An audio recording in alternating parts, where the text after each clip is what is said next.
ओम नमः शिवाय। तंत्र के रचयिता भगवान शिव को मेरा नमस्कार है। आज मैं आपको बताऊंगा एक ऐसी साधना जो कि आपके बिगड़े हुए काज को संवार सकती है। एक ऐसी साधना जो कि आपके बिछड़े हुए प्यार को आपसे मिला सकती है।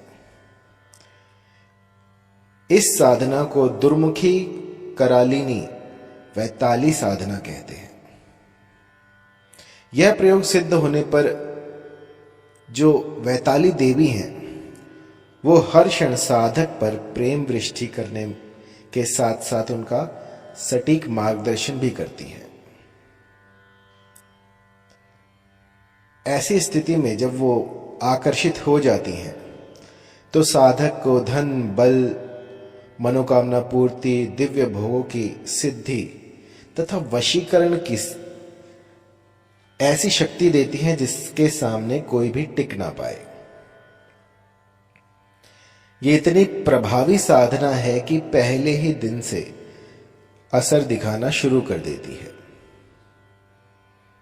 और जब कभी कोई साधक कोई साधना करना चाहता है तो सबसे पहले क्या होता है कि दिशा का विचार किया जाता है, मुहूर्त देखा जाता है और उसके बाद जो है किसी कर्मकांड को करने का मन होता है या फिर प्रयोजन बनाया जाता है। और अभी जो समय है वो सावन का चल रहा है, तो सावन में कुछ ऐसा होता है जो कि पूरी सृष्टि जो है वो अपने चरम पर होती है। जहां सूखा पड़ा था वहां पर नई वनस्पति अपनी जगह ले लेती है। ठीक उसी प्रकार ये प्रकृति जो है ये अपने आप को दोबारा से निखार रही होती है। और ये वो समय होता है जब वशीकरण की सिद्धि आराम से मिल सकती है। बिना किसी बड़े तंत्र मंत्र के आप वशीकरण की जो सिद्धि है वो प्राप्त कर सकते हैं। हमारे षट कर्मों में वशीकरण की सिद्धि का समय बरसात का बताया गया है। तो ना सर्दी ना गर्मी, यदि आप सावन में ये प्रयोग करते हैं वशीकरण के तो आपको स्वतः ही सिद्धि मिल जाएगी। क्योंकि जिस प्रकार आप कोई बीज रोपित करते हैं और उसके बाद वो अंकुरित होता है तो उसका एक समय होता है। उस समय के अनुसार ही आपको बीज देखकर लगाना होता है। यदि आप कोई ऐसा बीज लगा दे जो कि सर्दियों का हो और उसको आप बारिश में लगा दे तो वो अंकुरित नहीं होगा। ठीक इसी प्रकार जो षट कर्म है इनके अपने अपने मौसम होते हैं, अपने अपने विधान होते हैं। तो वशीकरण, सम्मोहन और आकर्षण तीनों तंत्र जो हैं, तीनों की विद्याएं जो हैं वो सावन में अपने चरम पर होती हैं। यूं समझिए कि अगर आपको सर्दियों में 50 बार करना होता तो आप इसको सिद्ध कर पाते और बारिश में सिर्फ एक बार करने से काम चल जाएगा। तो ये इतना पावरफुल समय है जिसका आप उपयोग कर सकते हैं। अब कल जो है सावन का पहला सोमवार है, तो उस दिन जो है भोलेनाथ अपने हर भक्त पर कृपा दृष्टि बरसाते हैं। तो आप कल से शुरू कर दीजिएगा और इसमें आपको सफलता अवश्य मिलेगी। तो होता क्या है कि ये जो रसेश्वरी जो देवी हैं ये एक ऐसी शक्ति है जो साधक की हर मनोकामना को पूर्ण करती है। मैं सिर्फ वशीकरण की बात नहीं कर रहा हूं, आपकी जो भी कामना होगी आपको खिलाएगी, पिलाएगी, आपकी रक्षा करेगी। यूं समझिए कि ये आपको हर तरह से बचा कर रखी, एक प्रोटेक्शन कवर बना देगी आपके बार जिसको कि कोई भी भेद ना पाए। इस साधना को करने से जो साधक है उसमें तेज आ जाता है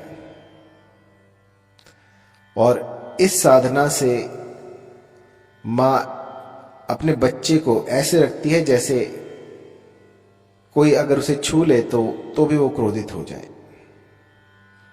तो इसको करना कैसे है? आपको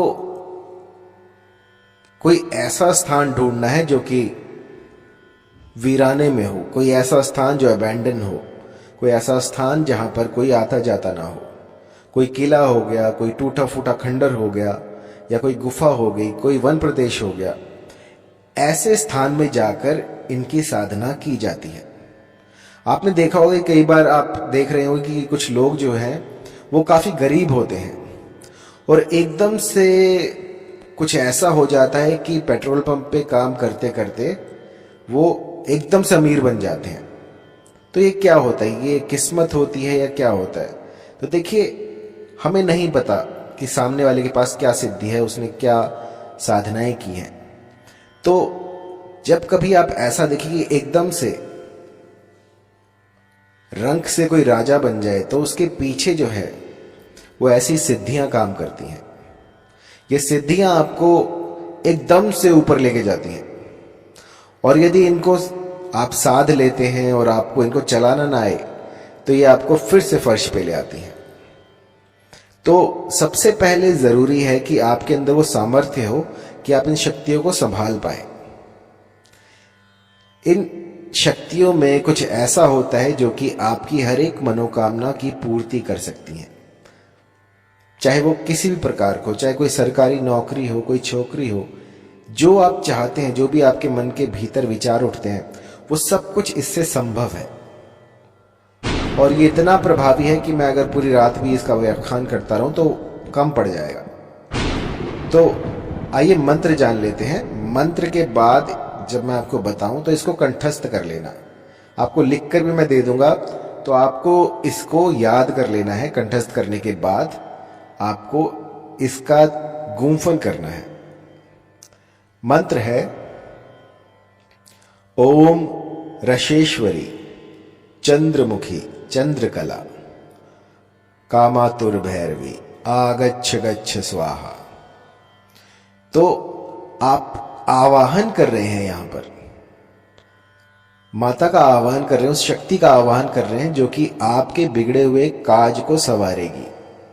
मंत्र एक बार फिर से, ओम रशेश्वरी चंद्रमुखी चंद्रकला कामातुर भैरवी आगच्छ गच्छ स्वाहा।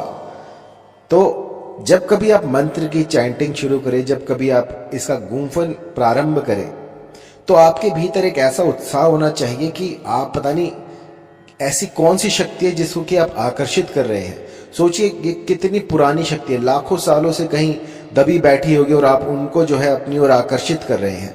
सोचिए कितनी पुरानी शक्ति है और उसको आप इस काल में उनका आवाहन कर रहे हैं। आप सोचकर देखिए कि कोई लाखों करोड़ों साल से आपके आवाहन पर आ रहा है, तो कैसी शक्ति होगी, कितनी पुरानी शक्ति होगी। तो जब कभी आप कोई सिद्धि प्राप्त करते हैं, कुछ ऐसी साधनाएं करते हैं, तो मन के भीतर जो है वो आपका संयम देखा जाता है, आपके विचार देखे जाते हैं, और आपके भीतर वो सामर्थ्य है या नहीं, ये सब देखा जाता है। अब आप सोच रहे होंगे कि मंत्र तो पता लग गया है, अब ये इतनी बातें कर रहे हैं, इसका कोई फायदा नहीं है। मेरी जो बातें हैं उन्हीं में रहस्य छिपा होता है।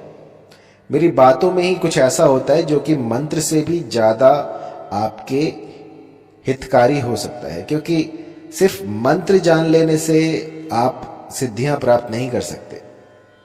मंत्र को संजोना, मंत्र को सिद्ध करना एक गुरु ही आपको ये दीक्षा दे सकता है। किसी के कहने पर यदि आप कोई साधना करते हैं तो वो फलित नहीं होती। सबसे पहले गुरुवर से आपको पात्रता प्राप्त करनी होती है। यदि गुरु कहता है कि आप कर सकते हैं तो आप कर सकते हैं, यदि गुरु ने कह दिया कि आप नहीं कर सकते तो आप नहीं कर सकते। अब मेरे पास काफी ऐसे बुद्धिजीवी आते हैं जो कि तर्क करते हैं कि गुरुजी हम क्यों नहीं कर सकते।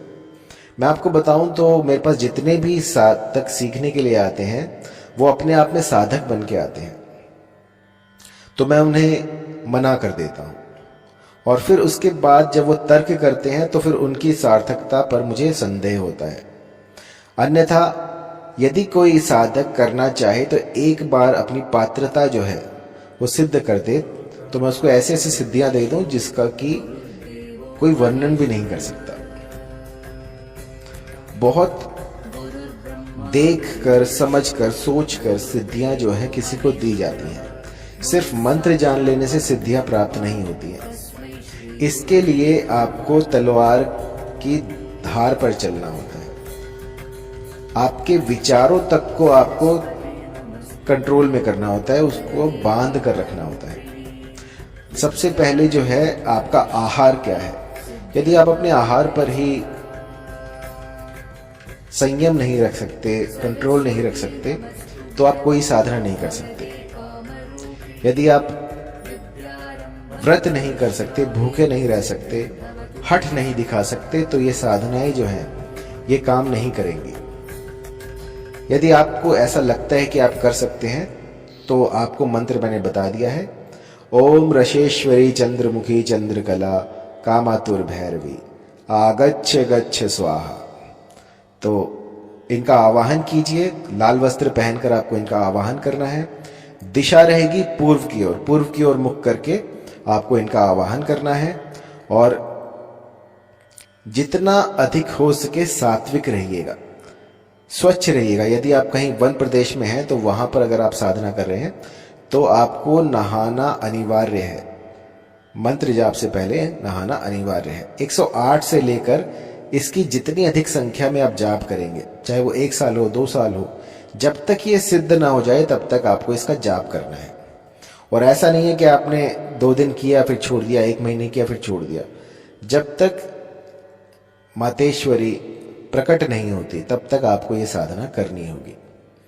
और एक बार ये शक्ति आपके समीप आ गई तो समझिए आपकी 7 पीढ़ियां जो हैं वो तर जाएंगी।